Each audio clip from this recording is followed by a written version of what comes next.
Hi, friends. Before we jump into this week's episode, just a few thoughts. This is Will Parker, host of Principal Matters, the school leaders podcast. And the recording that you're getting ready to listen to, the episode that Jen Schwanke and I do, we recorded several weeks ago. So I wanted to say some things, especially if you're listening to this during Thanksgiving week. And that is just, I want to say, how much gratitude that I have for your willingness to learn together. Um, so often people ask me in this work that I do I enjoy the work? And the answer is yes. When else do it? When else does someone get to experience the joy of working with people who care so much about others? And that's you. You care so deeply about your schools, about your communities. And I also know you care deeply about the people that you love the most, your family. And saying that, I do want to tell you something really personal. Back in March, we lost my father at the age of 82. And just this past week, we got news that my mother had passed away at the age of 83. And I know you are familiar with the stories of how common it is for couples who've been together for so long. This would have been their 60th wedding anniversary this month. And so just an encouragement to, as you're gathering with the people that you love the most over these next few days, hug those you love, cherish every moment with the people who you get to spend the time with, because those moments are memories that are going to be so important to you in the years to come. But I just wanted to say that personal note. I want to wish you the best as you step into this holiday. And I hope that if you're not listening to this until after Thanksgiving, even when you hear this, I just hope that as you step into the craziness of, because it is for schools, the craziness of the holidays season, that you keep remembering that what you do is so important. So thank you for doing what matters. Happy Thanksgiving, and I hope you enjoy this week's episode. Principal Matters Podcast, episode 371.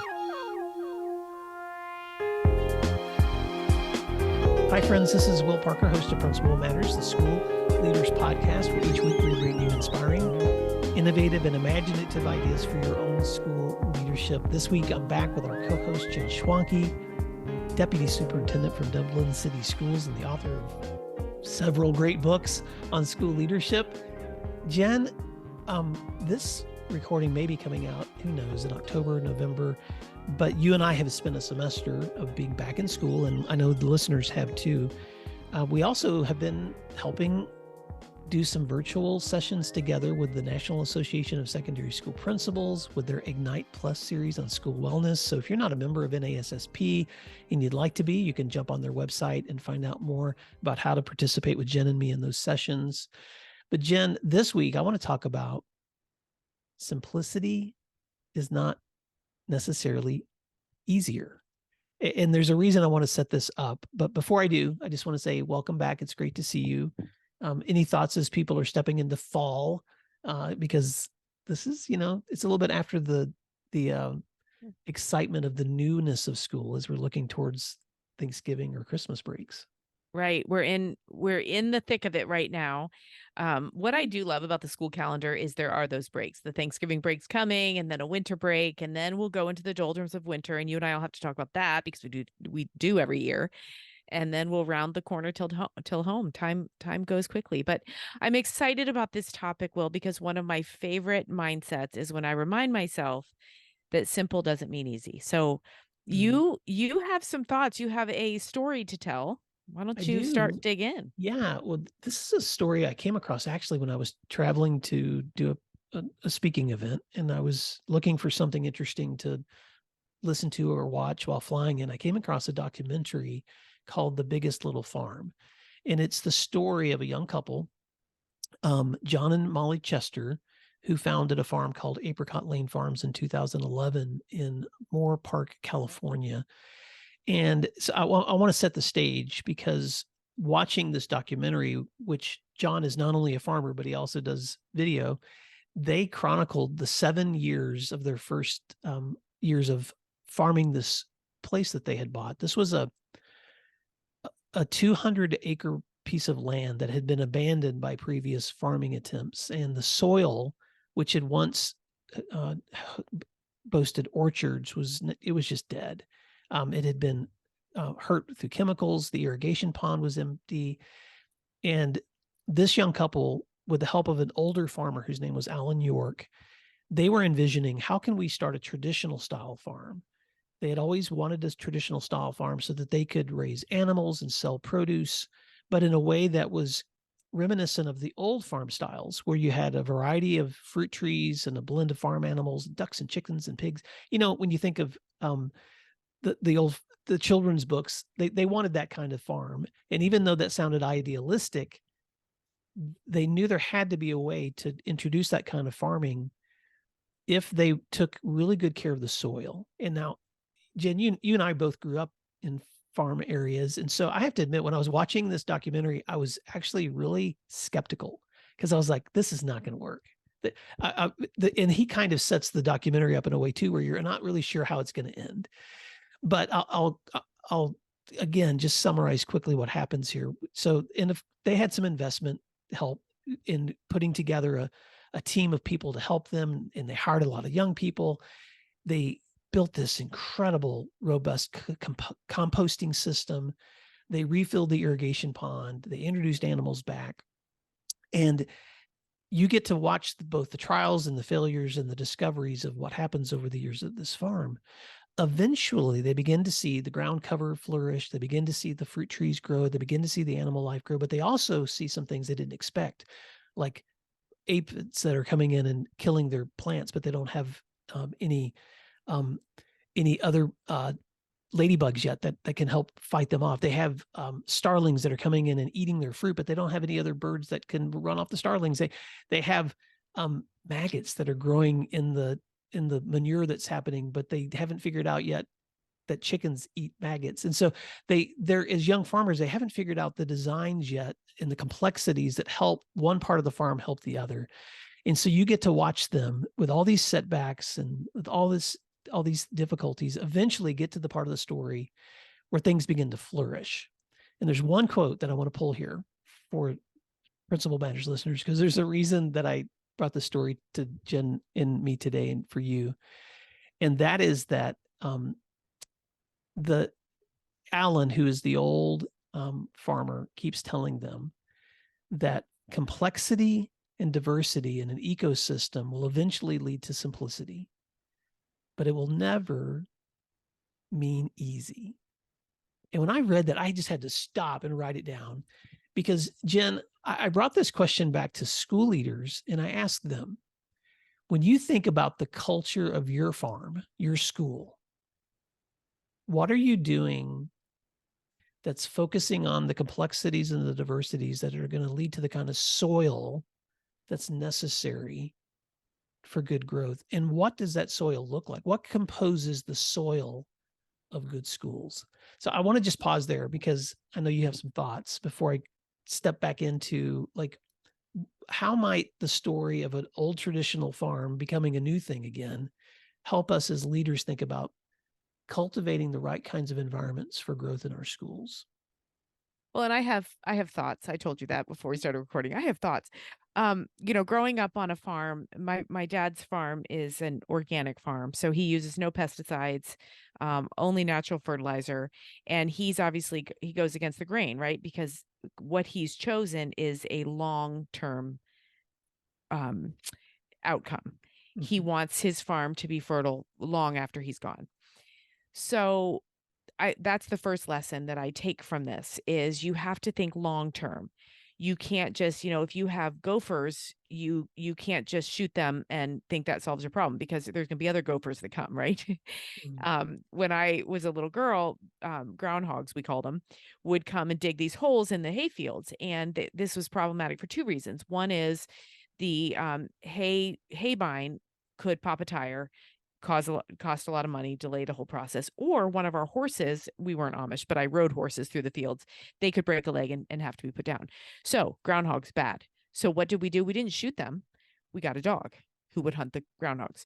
So what I love about this documentary and the way you lay it out is there is a reaction necessary to problems, but it shouldn't be the quick fix. It shouldn't be the thing that maybe a vendor is advertising to us, or that a glossy new textbook feels like it will fix, or, well, let's just make a new rule to fix that problem.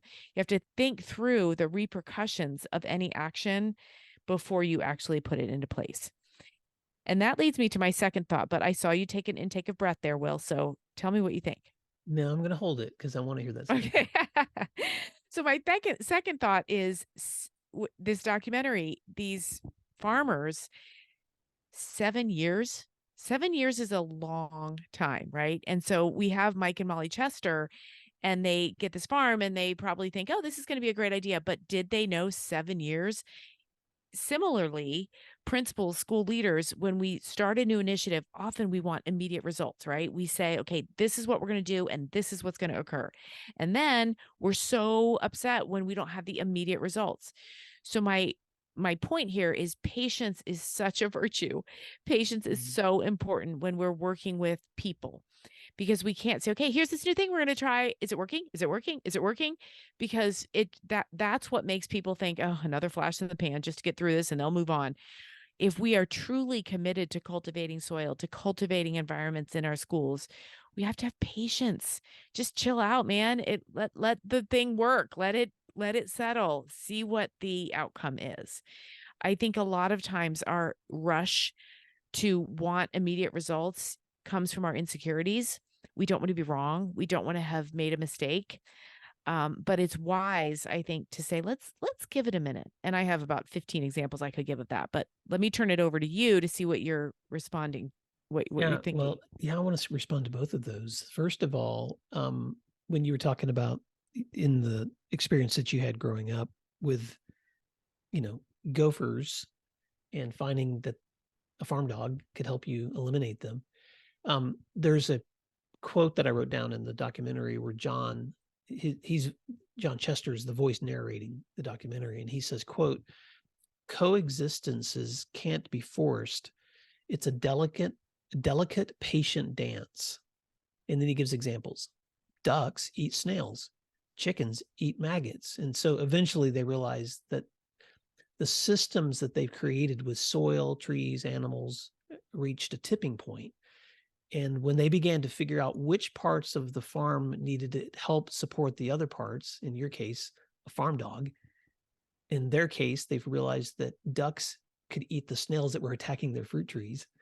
Then they began to discover that this coexistence was actually a way for them to find solutions. And John says in the documentary that he had to learn to just slow down and observe the patterns and what was happening before making a decision on what to do next. And so that leads to your second point, which is that growth takes patience. And I really appreciate my friend Jimmy Casas when it comes to this point, because, research shows, and Jen, you and I both have read a lot of research about education leadership, that significant change in student improvement in any school, if you look at what the research says, how long does it take for significant change to happen over time? And it usually takes 3 to 5 years. But Jimmy will often say in those settings, we know what the research says. So one, we need that long-term perspective. But then two, we also don't need to just give up that, oh, we can't make a difference today because it's going to take 3 to 5 years. There's actually something you can be doing right now in the very moment that you're in that could be contributing to the culture and the environment that's going to make that happen in 3 to 5 years. Right. And so I think it's important when we think about the soil of our school, which is the culture, which are the people, that we ask ourselves that question: how do we both keep the present in mind? What are we doing today that's cultivating good soil and relationships? Because we recognize what it's going to do down the road. Right. Support for Principal Matters comes from Aptigee. More than 3,500 school districts have switched to Aptigee since 2016 for one reason. Aptigee powers the identity of your school. We all know that communication is important, but what are you communicating? If it's just information, you're missing an opportunity to build a school brand around your strengths and values. What I love about Apogee is how they think and talk about communication as a critical component of building your brand that engages your entire school community. With the Thrill Share platform, Apogee brings everything you need for school marketing and communications together into a single mobile app. Write a story once and send it across your school website and mobile app, Facebook, Twitter, Instagram, text messages, and voice calls. By making it easy to share stories about your strengths, you can control the conversation around your brand. Learn more about Apogee at apogee.com and tell them that Principal Matters sent you. Support for Principal Matters comes from DigiCoach and its walkthrough tool. I want you to picture walking through classrooms, observing teachers and students. In just 10 minutes, you hope to see good instructional strategies and student learning taking place, or maybe you have some questions about something missing from instruction or planning. Instead of taking 30 minutes to write a follow-up email or leaving your teacher unsupported, wouldn't it be great to have an app on your phone or tablet where you could send immediate feedback while also collecting data? Enter DigiCoach, a customizable walkthrough and coaching tool created by school leaders for school leaders with thousands of pre-written, research-based commendations and coaching tips empowering you to provide quick, actionable feedback. DigiCoach is not an evaluation tool. Instead, it is an easy-to-use feedback and coaching tool, an efficient way to store your notes and to collect data for improving student outcomes right in your hands. It can be used on iPhone, Android, or tablets and includes speech-to-text functions. Make the most of your walkthroughs with a tool that saves you time and enhances meaningful feedback to your teachers. Go to digicoach.com to learn more, and please tell them Principal Matters recommended you check them out. That's digicoach.com. I was reminded of that exact thing a couple weeks ago. Last year, I had advocated in my district for a kind of rethinking a certain position.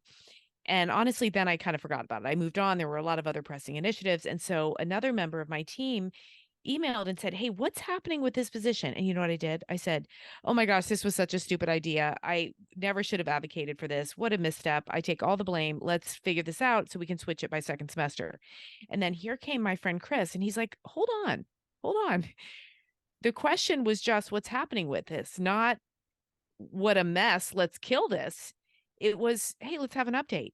And I thanked him. I said, my goodness, that's what I needed. My insecurities about my idea overtook my willingness to say, well, I don't know what is happening. Mm. And I needed that person to say, we have time. Let's not throw out this whole entire plan because we're not sure what's happening to it. He reminded me to be patient and look into it and tweak if necessary. But my goodness, don't just push the eject button and call it a failure. I love that. Now, I'm going to, if I can remember it, with the show notes for this post, Jen, I'm going to put a link to a short, like 4-minute summary of this documentary, because this isn't something I expect my listeners, you guys go out and watch an hour and a half of this documentary, but what I actually found a short version of it, and I showed it to some leaders recently in some PD I was doing, and I just asked them this question. I said, what are the ecosystems of your school community that make up its soil or culture? And Jen, they immediately, I made a list of what they said. They said student populations, teacher mindsets, our staff morale, our parents, the support of our leaders, the political and institutional forces around us, and the expectations that we all share. And I wrote that list down because I was like, spot on. These leaders recognize immediately that the culture of your school is complex. It is. I love that list. And the only thing I would add to it is history, because I think so many principals are simultaneously trapped by and are held back by whatever's happened before. And I think that's true in ecosystems in nature too, right? As you were talking about the, John and Molly Chester, it probably occurred to them, gosh, I wonder what this farm looked like before humans walked the earth. Mhm. What was the ecosystem there? What came before us? Did somebody remove the ducks? Did somebody take away the chickens and so the maggots were able to proliferate? What is it that keeps things in balance? And so similarly, I think principals need to simultaneously honor and respect the history of a school, but also lead beyond it. Mm. Education has changed so much in the last few decades. Any school, I've said this before, any school that's operating like they did in the 80s needs to take a hard look at itself and say, okay, this was the ecosystem before. There's something holding us back from going into a new ecosystem. How can I honor the feelings and the history and the anxieties of those who resist change, but also push for change? And that involves creating a new ecosystem, right? Not brand new components of the old ecosystem, but honoring your school's history along with all of those things mentioned by your group helps principals, I think, to not look oblivious to what has become before them. So, Jen, what I want to do right now is I want you to pretend for a moment that you're not talking to me, but that you're talking to a school leader who may be listening to this, who maybe they're facing staff division, or maybe they're in a school culture that feels kind of toxic. And, Anthony Muhammad's book, Transforming School Culture, there's a quote of his that I really admire where he says, there's a difference between fixing and transforming a school culture. And then he warns in that same book that best practices, because you can research all the best things that students need for learning, they just won't work if your school culture is not healthy. So pretend I'm that person on the other side of you for a moment who's asking you, what's the difference, Jen, between fixing and transforming school culture? Well, wait, I want you to go first. That's a hard question. Am I allowed to say, well, I don't know, Will, what do you think? Well, but I'll give it a swing. And what I would say the difference is time and patience. To transform a school culture, you have to make sure that you have the trust. You and I have talked about a lot about trust and leadership. You have the trust of your stakeholders and you have a vision and you're willing to let it happen naturally.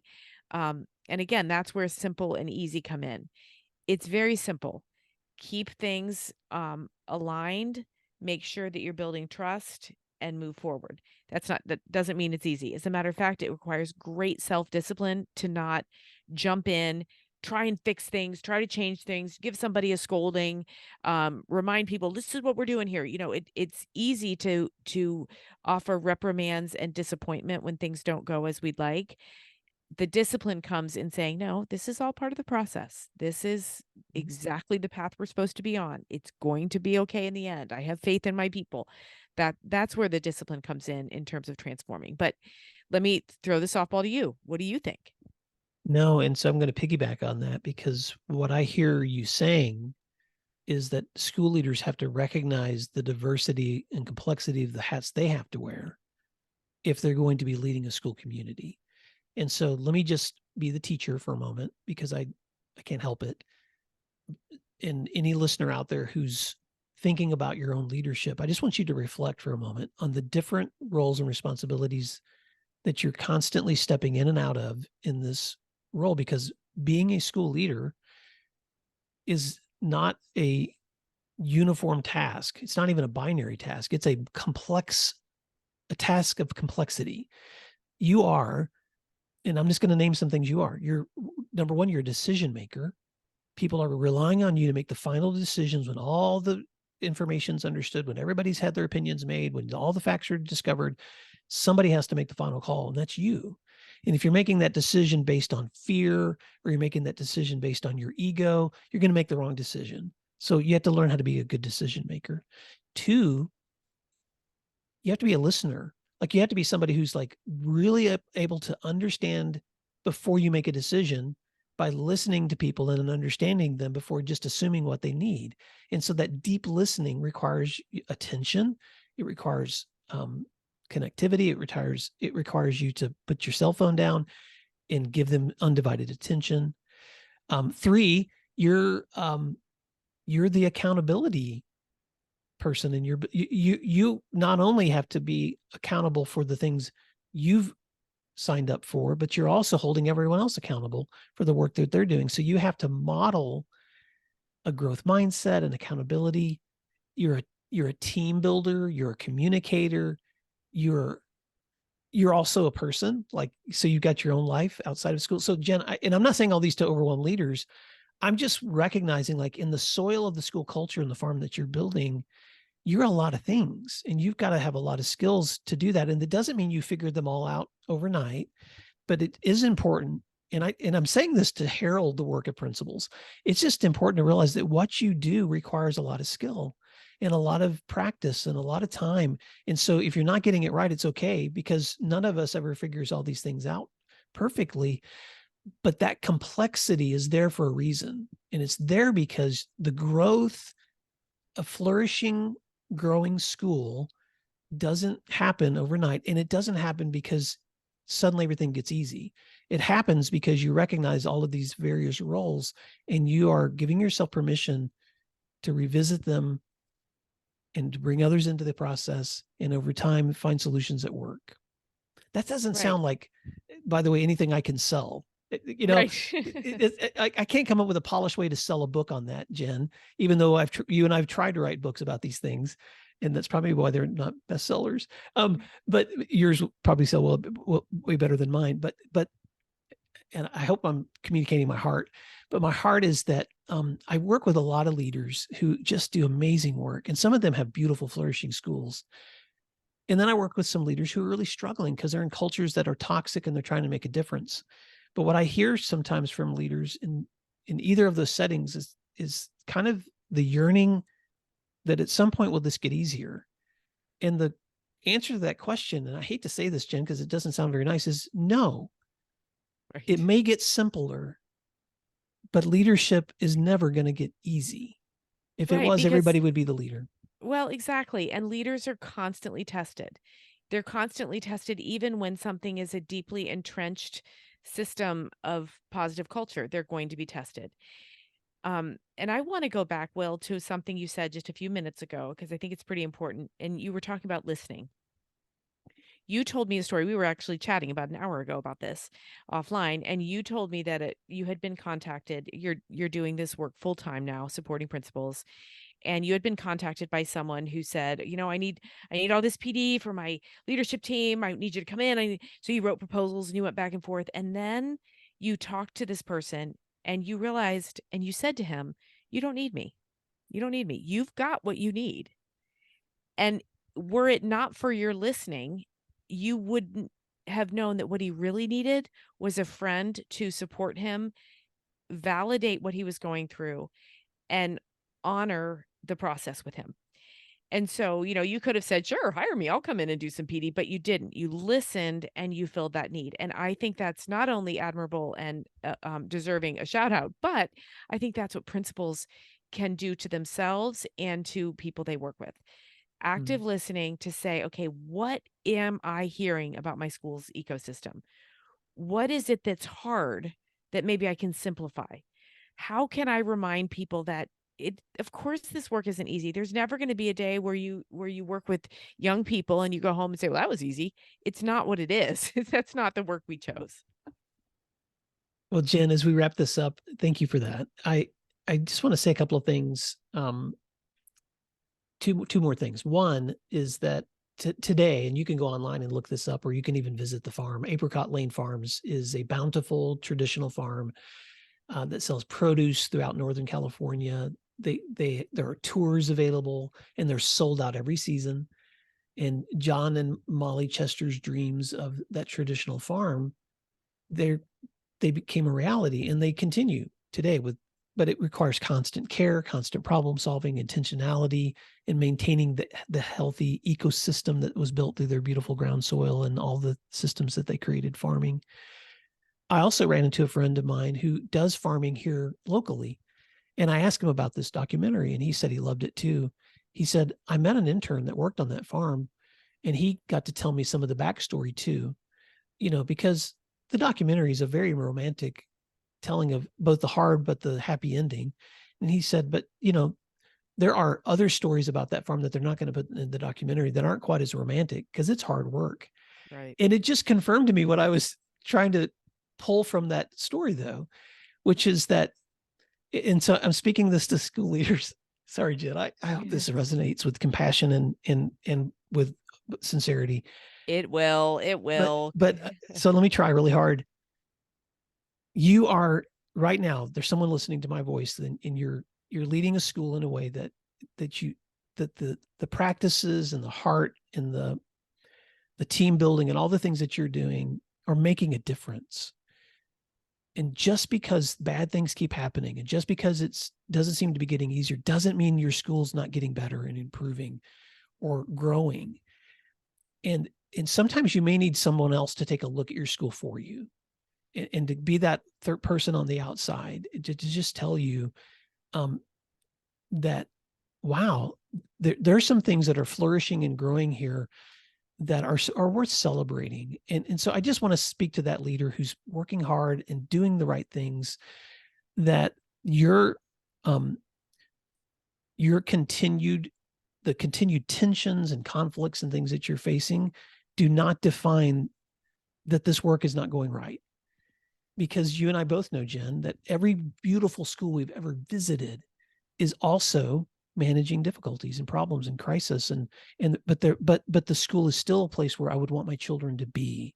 And so don't allow the glamour, the shine, the stories, even the guests that we bring into the show, or even the stories Jen and I tell, to give you some false impression that the complexities and the hard work of school leadership means things are easy. Right. And that's the whole purpose of this post. Was I just wanted to remind you today, listeners, that simplicity in leadership does not always equal easier. It may mean better, but it may not always mean easier. And I don't know if that's helpful, but I certainly wanted to say it. Well, I think it's really important. It reminds me of that. I've told this before on the podcast. I had a assistant hired to work with me as a principal, and she said, "Oh my gosh, you're so experienced. I feel like a mess. I don't know how I'm going to work with you." And I said, "Girl, I am a mess. You just give me a few months and you'll see." And about 6 months later, she came back and said, "Oh yeah, you're just a mess like the rest of us. We all get in the muck of it, right?" And many days, even the most experienced, confident principals think, "Did I even do anything good today?" Yes, you did. Absolutely, you did. It's a long game. We have to have patience and keep building that ecosystem. Oh, I love that. Well, Principal Matters listeners, this week, as you're stepping into your leadership, think about some of these questions. What would you identify as the systems that are making up either healthy or toxic cultures that you're managing? And then what are the steps that you're taking to address those? Because it makes a difference that you even recognize it. 2, how can you be intentional in nourishing those environments that you know are conducive to strong student outcomes? So keep building those relationships with kids and teachers and families because they matter. And then today, just think about one thing. What's one thing you can do today that might lead to some more simplicity in the way that you're working, because you know that eventually it's going to lead to better growth, even if it doesn't make things, quote unquote, easier. And so thank you so much, Jen, for this opportunity to reflect. And Principal Matters listeners, thank you for the opportunity to learn with you. And until next time, thanks for doing what matters. We'll talk to you soon. Thanks, everyone. You can find free resources like this one at my website at williamdparker.com. Check out the services link on williamdparker.com to learn more about leadership academies, mastermind offerings, and executive coaching. If you're planning professional development for the year ahead, or you're looking for keynote presentations from any of my books, please email me at will@williamdparker.com. Thank you for learning together today, and thanks again for doing what matters.